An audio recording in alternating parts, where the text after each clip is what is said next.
반갑습니다. 매일 바른 회복 15번째 시간입니다. 기도하시고 오늘 본문 말씀 함께 살펴보겠습니다. 하나님 감사합니다. 매일 호세아서 말씀을 통해 매일 회복 가운데로 나오게 하신 주님 감사합니다. 내 죄를 지적하는 것처럼 보이지만 결국은 그 음성을 통해 하나님과 함께하길 바라는 하나님의 간절한 그 말씀인 줄 아버지 믿습니다. 오늘 이 본문 말씀을 통해서도 우리에게 말씀하시고 우리의 마음을 돌이키셔서 더욱더 주님께로 나아갈 수 있는 이 시간 되게 해주시옵소서. 모든 순간 함께 하시고 인도하실 것을 믿고 바라오며 살아계신 주 예수 그리스도의 이름으로 기도드립니다. 아멘. 오늘의 본문 말씀 호세아서 9장 10절에서 17절까지의 말씀입니다. 그 가운데 15절에서 17절까지의 말씀만 함께 읽겠습니다. 그들의 모든 악이 길갈에 있으므로 내가 거기에서 그들을 미워하였노라. 그들의 행위가 악함으로 내 집에서 그들을 쫓아내고 다시는 사랑하지 아니하리라. 그들의 지도자들은 다 반역한 자니라. 에브라임은 매를 맞아 그 뿌리가 말라 열매를 맺지 못하나니 비록 아이를 낳을지라도 내가 그 사랑하는 태의 열매를 죽이리라. 그들이 듣지 아니하므로 내 하나님이 그들을 버리시리니 그들이 여러 나라 가운데 떠도는 자가 되리라. 아멘. 현재 가장 사랑하고 있는 대상이 누구신가요? 함께 어울려 지내는 인원들을 가만히 생각해보면 아무래도 가족이 아닐까 생각이 듭니다.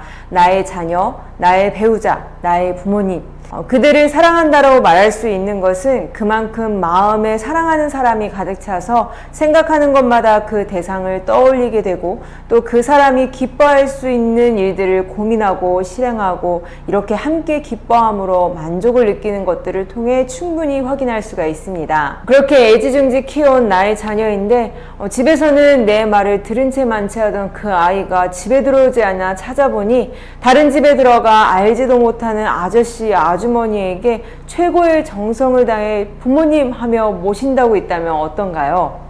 너무 황당하고 너무 이상한 일이죠. 그동안 의지하며 함께했던 사랑하는 나의 배우자가 집에서 표현 하나 하지 않고 내 말은 들은 채도 하지 않았는데 밖에 나가서는 이성을 찾아다니며 온갖 헌신을 다해 잘해준다. 많은 혼란을 느끼게 되고 사랑이 컸던 만큼 그 마음이 크나큰 배신감으로 가득 차 상대를 향한 분노까지 느끼게 될 겁니다.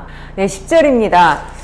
옛적에 내가 이스라엘을 만나기를 광야에서 포도를 만남같이 하였으며 너희 조상들을 보기를 무화과 나무에서 처음 맺힌 첫 열매를 봄같이 하였거늘. 계속해서 심판의 말씀을 전하고 있는 하나님께서 이스라엘 백성을 향한 이전의 마음이 어떠했는지를 말씀하고 계십니다. 나그네가 메마르고 황량한 사막에서 우연히 포도송이를 발견한다면 이는 단순한 간식을 먹는 즐거움이 아닙니다. 감탄하고 찬양할 수밖에 없는 엄청난 발견이며 큰 기쁨이죠. 또한 1년에 2번 열매 맺는 무화과 나무에서 그동안 기다리고 기다렸던 첫 열매를 본 것과 같은 반갑고도 기쁜 그 마음, 그 이상의 사랑으로 이스라엘 백성을 만나고 그들을 인도하였으며 또 보호하셨습니다. 그 정성스러운 보살핌은 이어 13절 비유를 통해서도 살필 수가 있습니다.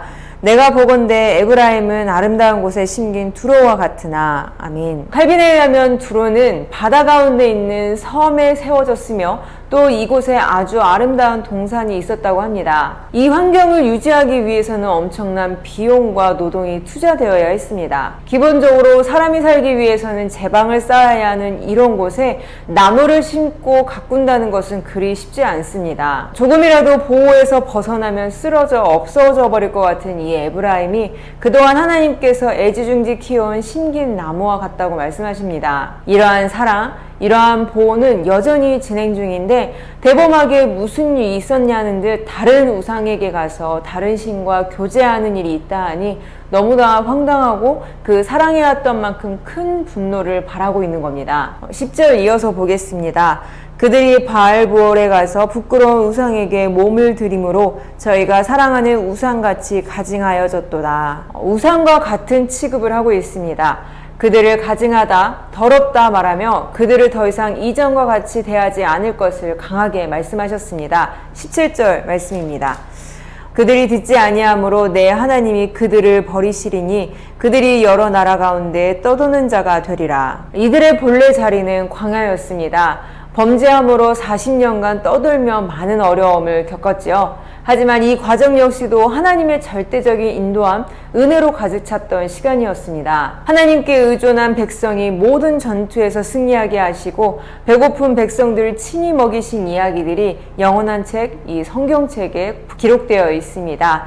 그들의 반역함으로 돌고 돌아 결국은 약속의 땅으로 인도하신 분이 하나님이십니다. 가나안 땅을 온전히 정복하여 모든 과정을 승리로 이끄신 분도 하나님이십니다. 모든 것들의 열매를 맺게 하셔서 그들을 먹여 살리신 것도 하나님이십니다. 하지만 이제 하나님께서 그들을 떠나실 땐 이 모든 것들이 사라지는 것이죠. 그들이 현재 누리고 있는 것을 당연한 것으로 여기고 있습니다. 본래 자신의 것이고 또 이 평안에게서 벗어날 수 없는 것처럼 안전하다 생각하는 그들이기에 이 모든 것을 주신 하나님께 나아가지 않고 하나님의 음성에 조금도 반응하지 않고 있는 겁니다. 반면 호세아는 14절 말씀과 같이 외치며 놀라움과 두려움의 마음을 하나님께 호소하고 있습니다. 여호와여 그들에게 주소서 무엇을 주시려 하나이까? 아이배지 못하는 태와 젖없는 유방을 주시옵소서. 그들을 붙잡고 계신 하나님이 떠날 때 그들이 당할 처지는 그들 안에서 그치는 것이 아닙니다.